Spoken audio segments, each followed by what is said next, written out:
இன்னைக்கு எங்க பார்த்தாலும் இந்த கேன்சர் அப்படிங்கிற ஒரு நோயானது பரவலாக காதிலே விழுகிறது. யாரை பார்த்தாலுமே, யாரை கேட்டாலும் ரொம்ப நல்லா இருக்கா, ஒரு டீ டோட்டலரா தான் இருக்கா. ஆனா அவங்களுக்கு பார்த்தா ஏதோ கேன்சர் வந்துச்சுங்கிறா. குறிப்பா பெண்களை பொறுத்தவரை அந்த பிரஸ்ட் கேன்சர் அப்படின்னு சொல்றா, இல்லைன்னா யூட்ரஸ் கேன்சர்ன்னு சொல்றா. அந்த கேன்சரை ரிமூவ் பண்ணணும் அப்படிங்கிற மாதிரி விஷயங்கள்லாம் நிறைய பேசிகிட்டே இருக்கா.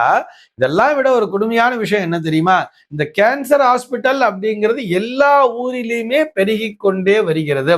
நம்ம ஜாதக ரீதியாக பார்க்கும் பொழுது இந்த கேன்சர் அப்படின்னு சொன்னாலே இது ஒரு புற்றுநோய் அப்படின்னு சொல்றோம். புற்று அப்படின்னு சொன்னாலே நமக்கு பாம்புங்கிறது ஞாபகத்துக்கு வந்துடணும். ஆக இந்த ராகுவும் கேத்துவும் தான் இந்த கேன்சர் நோயை தருகிறார்களா அப்படின்னு பார்த்தா கிட்டத்தட்ட அந்த கூற்றிலே உண்மை என்பது இருக்கத்தான் செய்கிறது.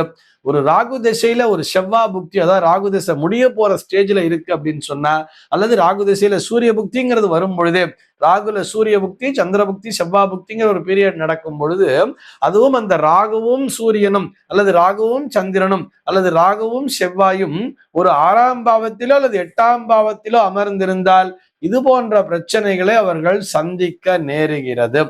சார், அப்படின்னா எல்லாருக்குமே இந்த மாதிரி கேன்சர் வந்திருக்குமான்னு சொன்னா நிச்சயமாக வந்திருக்காது. இந்த ராகுவினாலோ அல்லது கேத்துவினாலோ ஒரு கேன்சர் அப்படிங்கிறது வர்றதுன்னா அது கொஞ்சம் குணப்படுத்துறதுங்கிறது கஷ்டமா இருக்கும். ஆனா எல்லாருக்கும் அது மாதிரி வந்திருக்காது, நிச்சயமாக அது போல் வந்திருக்காது. அவர்கள் எல்லாருக்குமே பார்த்தோம்னா ஏதோ ஒரு கிரகநிலைங்கிறது சரியில்லாமல் இருக்கலாம், ஆனால் அவர்கள் அதிலிருந்து குணமடைந்து விடுகிறார்கள் அல்லவா. ஏதோ ஒரு சர்ஜரி ஆகட்டும் அல்லது ஒரு ரேடியேஷன் ட்ரீட்மெண்ட் அப்படின்னு எடுத்துட்டா கூட அதன் மூலமாக அவர்களுக்கு சரியாகி விடுகிறதுன்னு சொன்னா அந்த காலம், அந்த ஒரு குறிப்பிட்ட காலம் மட்டும் அவர்களுக்கு கிரகநிலை என்பது சரியில்லாமல் இருந்திருக்கிறது. அல்லது ஒரு அந்தரம் அப்படிங்கிறது கூட ஒரு ராகுவினுடைய அந்தரமாக இருந்திருக்கலாம், அல்லது கேத்துவனுடைய அந்தரமாக இருந்திருக்கலாம். அந்த ராகுவும் கேத்துவும் நல்ல பாவகத்திலே கூட இருந்திருக்கலாம்.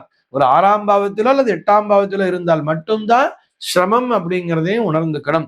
சரி சார், இந்த நாள்ல கேன்சர்ங்கிறது அதிகமா வர்றதுன்னு சொன்னா சமீபத்திலே ஒரு ஆய்வு கட்டுரையை படித்தேன். அந்த ஆய்வு கட்டுரையில பார்த்தா என்ன தெரியுமா கொடுத்திருக்கா? நம்ம அதிகப்படியாக ஃப்ரிட்ஜ் யூசேஜ் பண்ணும் பொழுது, இந்த குளிர்சாதன பெட்டி அப்படிங்கிறத வச்சுட்டு இருக்கோம் இல்லையா, அதனை பெரும்பாலும் சார்ந்திருப்பதுதான் இதற்கான காரணம் அப்படிங்கிற மாதிரி கொடுத்திருக்கா.